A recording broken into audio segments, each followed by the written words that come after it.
refroidir. Il est dit que si il est possible, le diable cherchera à séduire même les élus, les véritables oins, les véritables enfants de Dieu, ceux-là qui ont la marque, l'appel de Dieu, ceux-là qui ont le sceau de Dieu, ceux-là qui ont aimé, qui ont servi Dieu, même ceux qui ont prêché la parole de Dieu.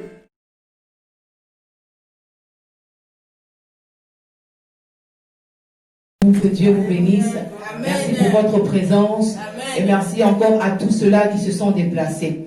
Bien-aimé, j'aimerais que tu puisses acclamer pour toi-même et que tu te félicites parce que c'est très courageux de se lever aujourd'hui dans les temps difficiles dans lesquels nous sommes et se lever et se dire que je vais aller à la rencontre du Seigneur. Ce n'est plus monnaie courante. Aujourd'hui, la Bible dit que la foi du plus grand nombre bien-aimé s'est refroidie. Mais toi, ce matin, tu as encore eu la soif, tu as encore eu le désir, tu as encore eu l'envie de te lever et d'aller servir le Seigneur. Alors j'aimerais que tu acclames pour toi-même et que tu donnes toute la gloire au Seigneur. Alléluia.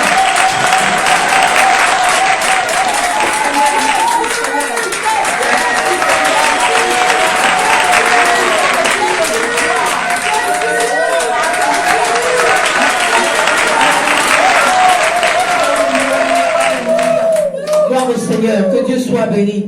Bien-aimés, vous savez, comme je vous le disais tout à l'heure, et je crois même que ce n'est même pas une révélation, vous savez que nous sommes dans un temps très difficile.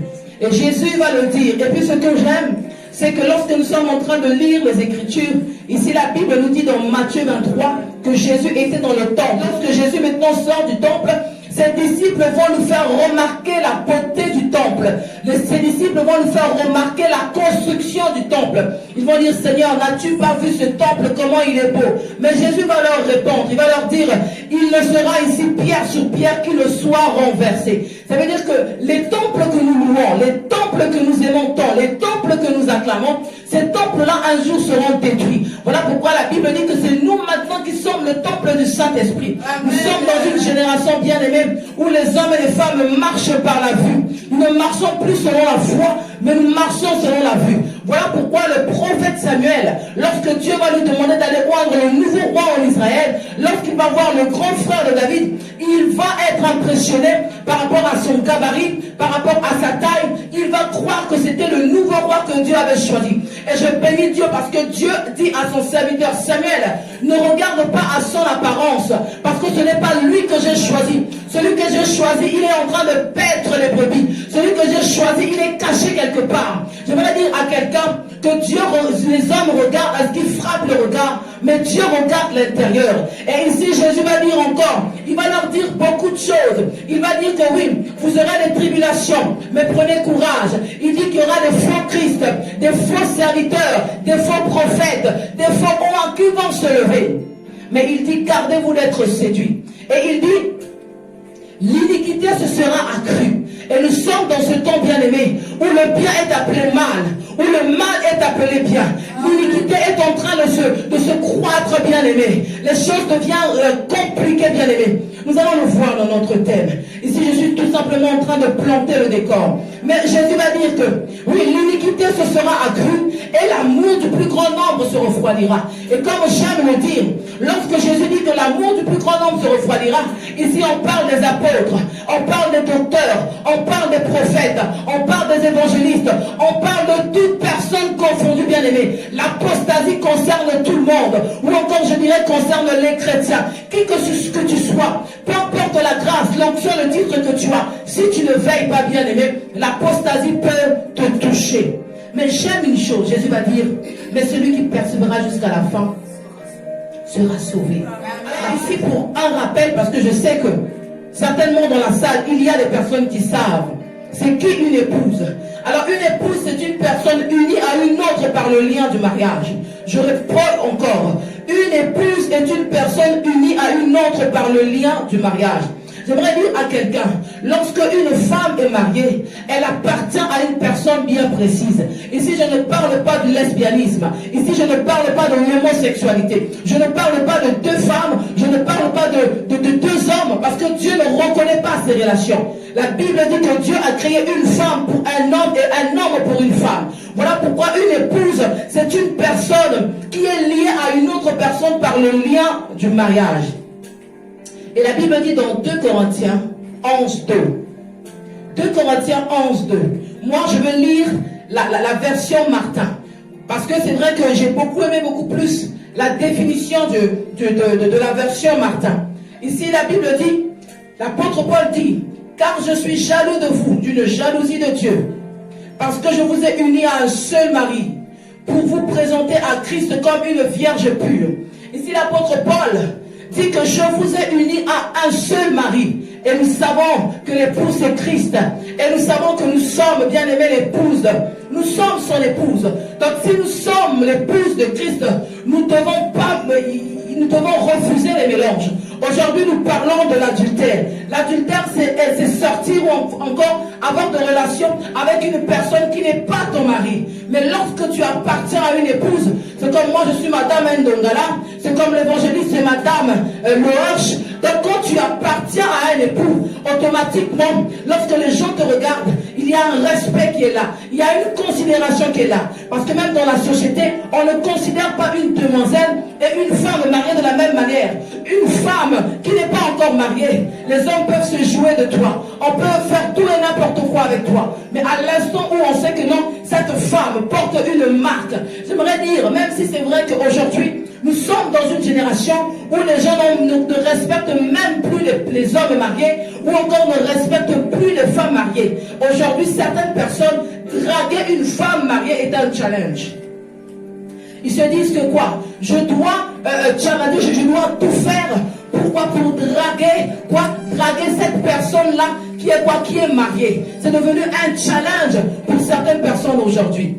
Et voilà pourquoi vous remarquerez une chose. Une femme qui est mariée, ou un homme qui est marié, puisqu'ici nous parlons de l'épouse, une épouse qui est mariée, elle porte un anneau. Lorsque vous voyez une femme avec cet anneau, c'est un signe qui prouve et qui montre, qui démontre que cette femme appartient à quelqu'un. Voilà pourquoi l'église de Christ, l'épouse de Christ que nous sommes, des fois nous n'avons pas besoin de crier haut et fort que nous appartenons au Seigneur. Il faudra que nos œuvres témoignent. De la même manière que la bague est collée au doigt et nous prouve et nous démontre que nous appartenons à un mari, de la même manière aussi l'épouse de Christ, l'église que nous sommes, lorsqu'on nous voit, nous n'avons pas forcément besoin de dire que je suis chrétien. Nous sommes dans Ephésiens 5, 23. La Bible dit, dans Ephésiens 5, 23, car le mari est le chef de la femme, comme Christ est le chef de l'église, qui est son corps et dont il est le sauveur. Or, de même que l'église est soumise à Christ, les femmes aussi doivent l'être à leur mari en toutes choses. La Bible dit ici dans Ephésiens 5, 25, Marie, aimez vos femmes, comme Christ a aimé l'église et s'est livré lui-même pour elle. Et la Bible dit dans Apocalypse 19, 7, réjouissons-nous, je lis pour vous bien-aimés, pour gagner du temps. Réjouissons-nous et soyons dans l'allégresse et donnons-lui gloire, car les noces de l'agneau sont venues et son épouse s'est préparée. Bien-aimés, lorsque nous lisons ces passages, ici nous voyons que ces passages nous prouvent que nous sommes l'épouse de Christ. Vous allez voir, il y a comme au fait une comparaison entre une relation d'un homme et une femme et de Christ avec son épouse. Alléluia, qui est son église. Alors je voudrais dire à quelqu'un ici, une épouse est une propriété privée. Ça veut dire qu'en tant qu'épouse, en tant qu'église, à chaque fois que je parlerai de l'épouse, rappelez-vous de l'église, parce que nous sommes l'épouse de Christ. Et donc quand je parle de l'épouse, quand je dis la responsabilité de l'épouse, en réalité je suis en train de dire la responsabilité de l'église. Alors une épouse est une propriété privée. Ça veut dire que tu ne dois pas adorer d'autres dieux. Ici le Seigneur va dire que tu n'auras pas d'autres dieux devant ma face. Et le Seigneur va dire que je suis un Dieu jaloux et qui punit l'iniquité.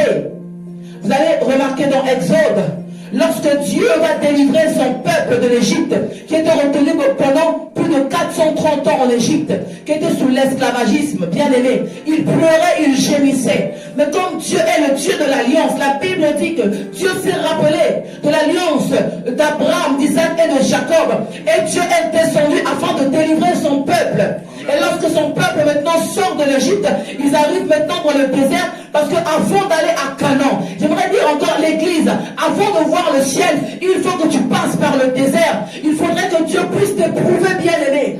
Il faut qu'on t'éprouve. Aujourd'hui, nous voulons des choses faciles. Ça veut dire, je me convertis aujourd'hui, comme je veux le mariage. Dieu me donnera le mariage tout de suite. Comme je veux la guérison tout de suite, Dieu va me la donner. Au fait, j'ai envie de dire, ne réduisons pas l'évangile aux choses matérielles.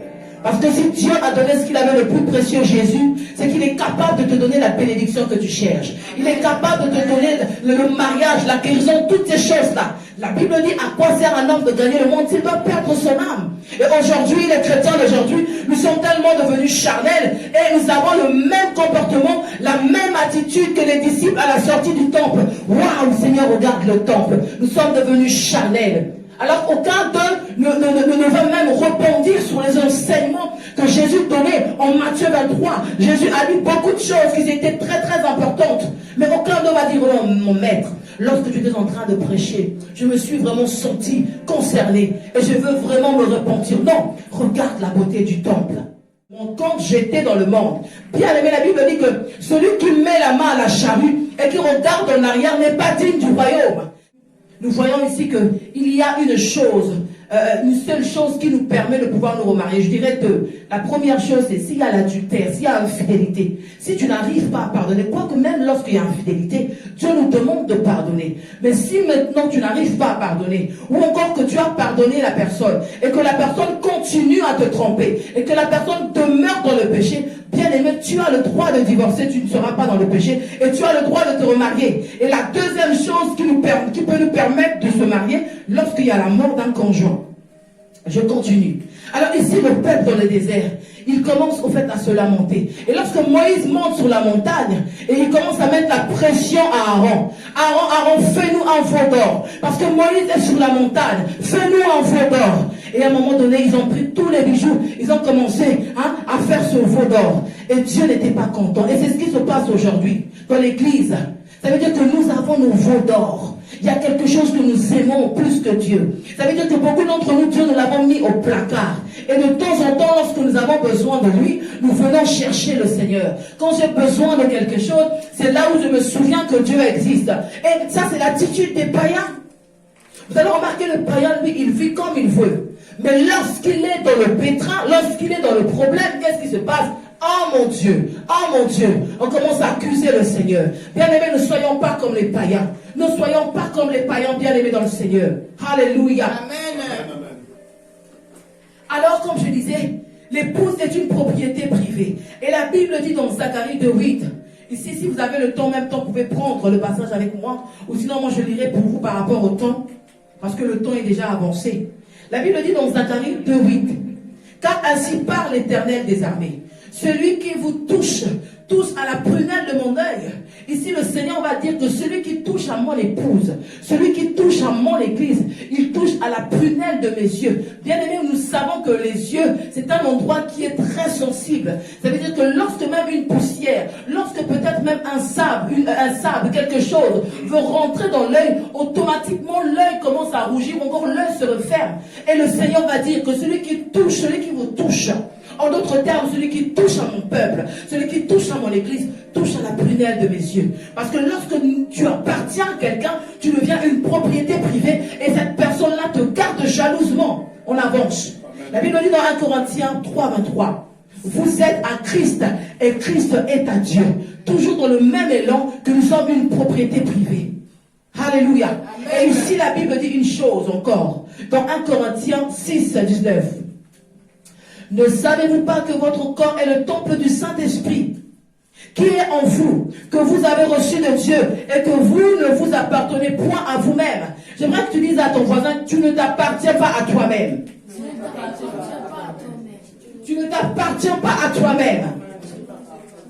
Bien-aimé, tu ne t'appartiens pas à toi-même, tu es une propriété privée. Voilà pourquoi, comme tu appartiens à Christ, alors Christ est jaloux de toi.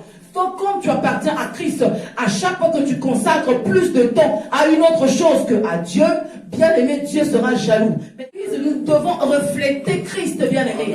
Ça veut dire que lorsqu'on nous voit, comme je disais tout à l'heure, ça veut dire que nous avons le sceau, la marque de Dieu, et nous n'avons pas besoin de trop rabâcher. Aujourd'hui, nous parlons trop. Je suis archibishop, je suis archi-évêque, je suis le prophète international, je suis. Ça veut dire que nous parlons beaucoup, mais nos œuvres nous contredisent ce que nous disons. Et vous allez voir aujourd'hui comme les scribes et les pharisiens qui étaient assis sur la loi, sur la chair de Moïse. Ça veut dire que ce sont des personnes qui étaient dans l'apparence, dans l'apparat. Et la génération d'aujourd'hui, l'église des chrétiens d'aujourd'hui, nous sommes trop dans l'apparence. Nous sommes trop dans l'apparence. Mais il y a quelqu'un, s'il y a une personne que nous ne pouvons jamais tromper, c'est bien Dieu.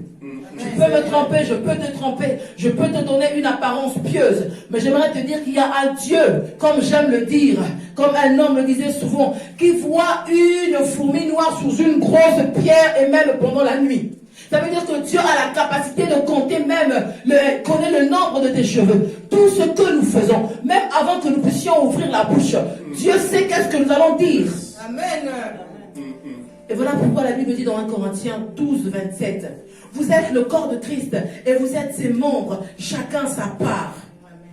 Et la Bible dit encore dans 2 Corinthiens 5, 20, nous faisons donc les fonctions d'ambassadeurs pour Christ, comme si Dieu exhortait par nous. Nous vous en supplions au nom de Christ, soyons réconciliés avec Dieu. Un ambassadeur, c'est une personne qui est censée représenter son pays d'origine dans un autre pays. Ça veut dire qu'un ambassadeur, s'il est habitué à vivre dans un pays peut-être chaud, la plupart de ses vêtements seront des vêtements qui sont adaptés au climat. Si le mari est un monteur, la femme aussi deviendra une monteuse. Si le mari, et je ne sais pas, est dans des choses bizarres, vous allez le voir. Et puis même, j'irai encore plus loin. Les enfants aussi sont le reflet des parents. Même si c'est vrai qu'il y a des cas aussi spéciaux, parce que c'est vrai que vous pouvez avoir des parents corrects, mais les enfants sont très agités. Comme aussi, vous pouvez avoir un homme aussi qui est très poli, la femme très impolie. Nous devons représenter le royaume. L'église, l'épouse que nous sommes, nous devons représenter le royaume bien-aimé. J'avance. Quatrièmement, une épouse est la couronne de son époux. Ça veut dire que lorsqu'on regarde une femme, tous les exploits que la femme fait, ou encore, je ne sais pas, tout ce que la femme fait de bien. Lorsqu'une femme est bien habillée, bien maquillée, bien parfumée, elle se comporte bien, lorsque les gens admirent la femme, les gens doivent se dire, ah, en tout cas, lui, son mari prend soin de cette femme. Ça veut dire que même si la femme reçoit les honneurs, même si la femme reçoit les acclamations, lorsque la femme vient à la maison, elle doit en parler à son mari et dire, ah chérie, dans la rue, vraiment, on m'a fait vraiment des éloges. Ça veut dire que tu prends bien soin de moi. Ça veut dire que le mérite, ça veut dire que ce que nous recevons, ce que l'épouse reçoit, il les donne automatiquement à son époux. Et c'est ce que nous devons faire, bien aimé. L'église doit donner, ça veut dire que tous les exploits que nous faisons doivent revenir à Christ. Et aujourd'hui, ce n'est pas ce que nous voyons. Aujourd'hui, vous avez des personnes qui sont devenues orgueilleuses et qui se disent que moi j'ai prié pour toi, je t'ai guéri. Nous ne pouvons pas guérir les gens. C'est Christ en nous qui nous donne la capacité, le pouvoir de guérir. Vous avez des pasteurs aujourd'hui qui veulent retenir les gens en otage. Je ne suis pas en train de dire de ne pas considérer les hommes de Dieu. Nous devons considérer les hommes de Dieu. Mais je dis qu'il faut donner la gloire de Dieu. Il faut donner la gloire à qui va de droit. Ça veut dire que la gloire appartient au Seigneur. Mais aujourd'hui, ce n'est pas ce que nous voyons. Aujourd'hui, l'église d'aujourd'hui, tous les exploits, tous les mérites, nous voulons les garder avec nous. Dieu nous confie les fidèles. Dieu nous confie les brebis. Mais au fait d'en prendre soin, nous sommes en train d'en profiter et nous sommes en train de les dépouiller. Voilà pourquoi la foi de beaucoup de gens aussi se sont refroidis. Je ne dis pas que c'est une bonne chose, mais franchement, quand nous regardons autour de nous, il y a de quoi, bien aimer. Il y a vraiment de quoi. Pourquoi? Parce qu'aujourd'hui, le bien est appelé mal et le mal est appelé bien. Lorsque Dieu t'utilise, Église, il faut rendre la gloire au Seigneur. Lorsque Dieu t'utilise, il faut revenir dans la présence de Dieu et te mettre à genoux et dire, Seigneur, merci parce que j'ai été un instrument que tu as utilisé pour ta gloire. Et j'aime beaucoup l'attitude de Pierre et Jean dans Acte 3. Ici, pour relater l'histoire, qu'est-ce qui se passe? Jean et Pierre, ils vont se rendre au temple.